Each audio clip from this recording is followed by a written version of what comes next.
Hello friends, happy new year. नव वर्ष आप सभी को, चैनल से जुड़ने वाले सभी को बहुत सारी शुभकामना। आज हम लोग बायोटेक का एक स्पेशल ब्रांच, जिस शाखा का नाम जेनेटिक इंजीनियरिंग है या जिसको हम रिकॉम्बिनेंट डीएनए टेक्नोलॉजी के नाम से जानते हैं, इसके बारे में पढ़ेंगे।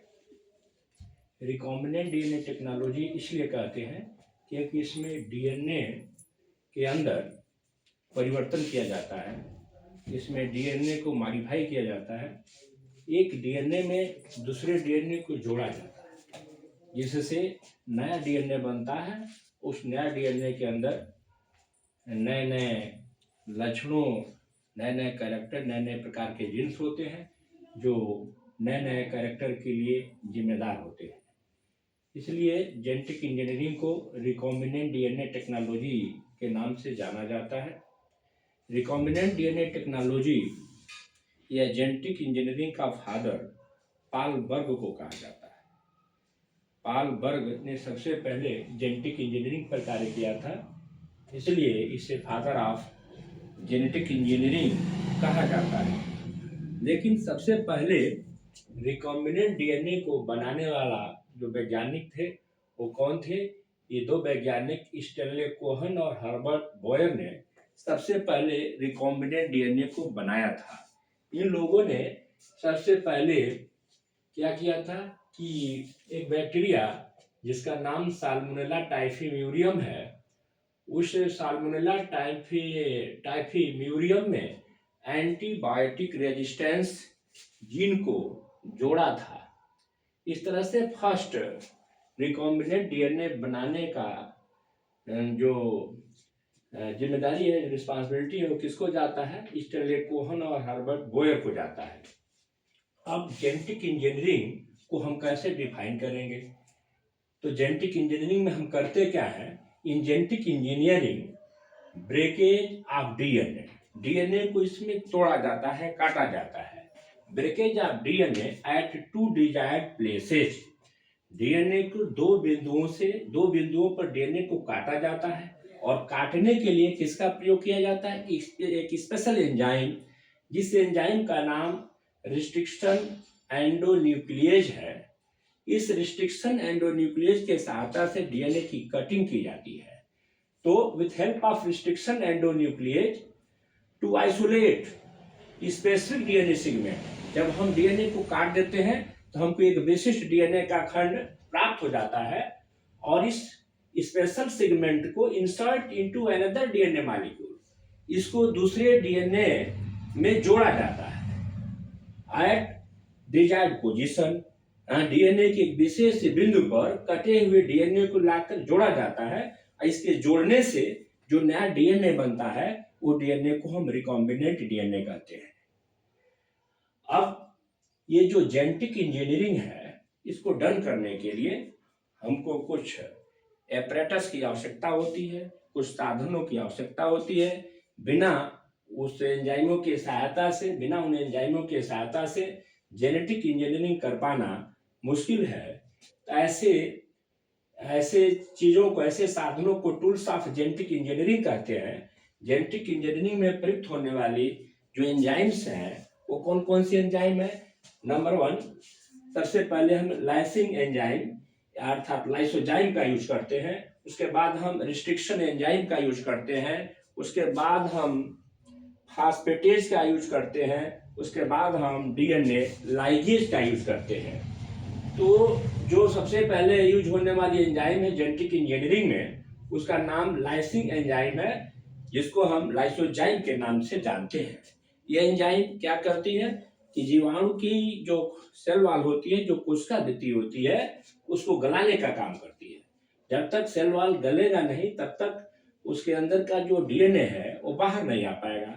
तो हम लाइसिंग एंजाइम का यूज करते हैं डीएनए को प्राप्त करने के लिए, क्योंकि जब तक सेल वॉल डिजॉल्व नहीं होगा, गलेगा नहीं, तब तक डीएनए प्राप्त नहीं हो पाएगा। तो फर्स्ट यूज होने वाली जो एंजाइम है दैट इज लाइसिंग एंजाइम, जिसको हम लाइसोजाइम कहते हैं। ऐसी एंजाइम हमारे सलाइवा में, हमारे पसीने में उपस्थित होती हैं। हमारे मुंह के अंदर जो निकलने वाला सलाइवा है उसमें भी ऐसी एंजाइम पाई जाती हैं जो बैक्टीरिया, वायरस वगैरह को गलाने का काम करती हैं। ऐसी एंजाइम जो गलाने का काम करती है, जो डिजॉल्व करने का काम करती है, उसको हम लाइसिंग एंजाइम कहते हैं। दूसरी स्टेप में हमको किसकी आवश्यकता पड़ती है? Restriction enzyme. रिस्ट्रिक्शन एंजाइम वो एंजाइम है जो डीएनए, जिसके सहायता से डीएनए काटा जाता है। अगर इस एंजाइम की खोज नहीं होती तो जेनेटिक इंजीनियरिंग का कंसेप्ट ही नहीं आया होता। यह एंजाइम जीवाणुओं में उपस्थित होती है और जीवाणुओं पर इन्फेक्ट करने वाले जो विषाणु होते हैं उनके डीएनए को खंडों खंडों में काटती रहती है। इस ऐसे एंजाइम को हम रिस्ट्रिक्शन एंजाइम या रिस्ट्रिक्शन एंडोन्यूक्लिएज के नाम से जानते हैं। इस एंजाइम को डीएनए सीसर्स, जैविक कैंची भी कहते हैं। इसको जैविक कैंची या डीएनए की कैंची भी कहा जाता है क्योंकि इसके सहायता से डीएनए की कटिंग की जाती है। सबसे पहले रिस्ट्रिक्शन एंजाइम का खोज किसने किया और किस एंजाइम को खोजा? तो first restriction enzyme Hind second के नाम से जानी गई, जिसको 1970 में एक बैक्टीरिया से ऑब्टेन किया गया, जिस बैक्टीरिया का नाम हीमोफिलस इन्फ्लुएंजी है।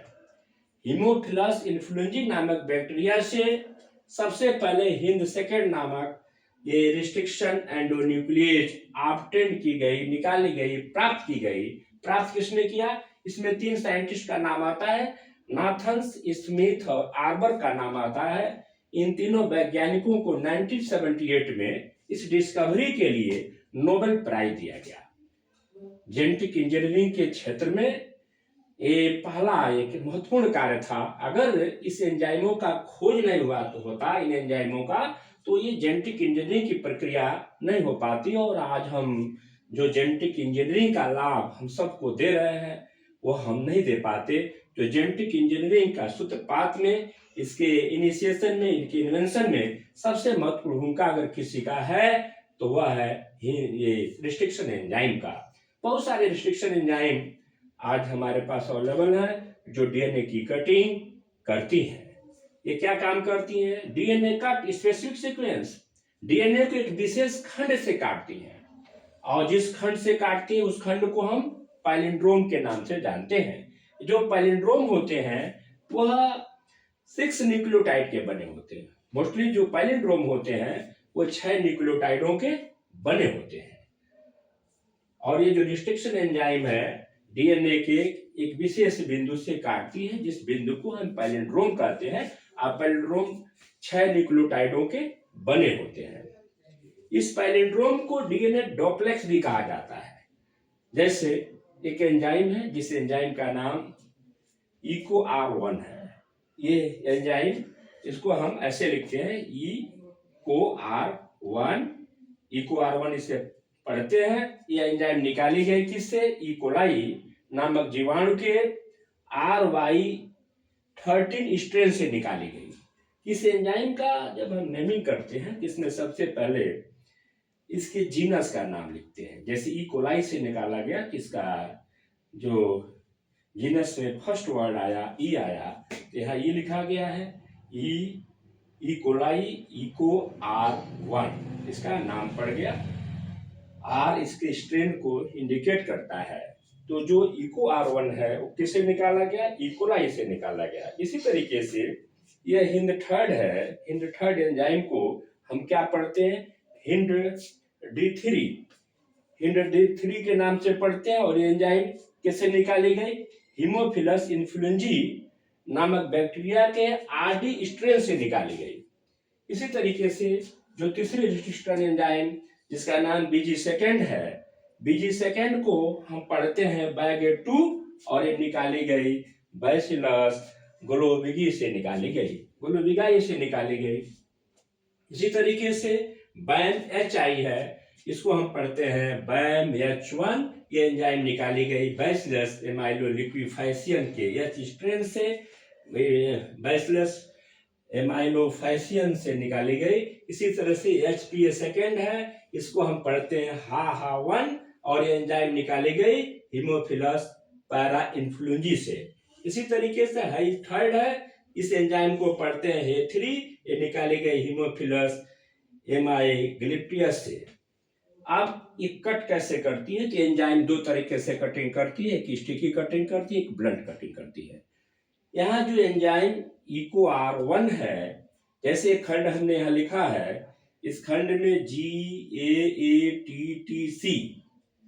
एक डीएनए की एक स्ट्रैंड है, तो दूसरी स्ट्रैंड क्या हो जाएगी? CTTAAG। अब इको R फर्स्ट काटना शुरू करती है यहाँ पहले स्ट्रैंड में G से, तो G को अलग कर देती है और जो ये 5 न्यूक्लियोटाइडों का सीक्वेंस है जिसको आटक कहते हैं, इसको यहाँ अलग कर देती है।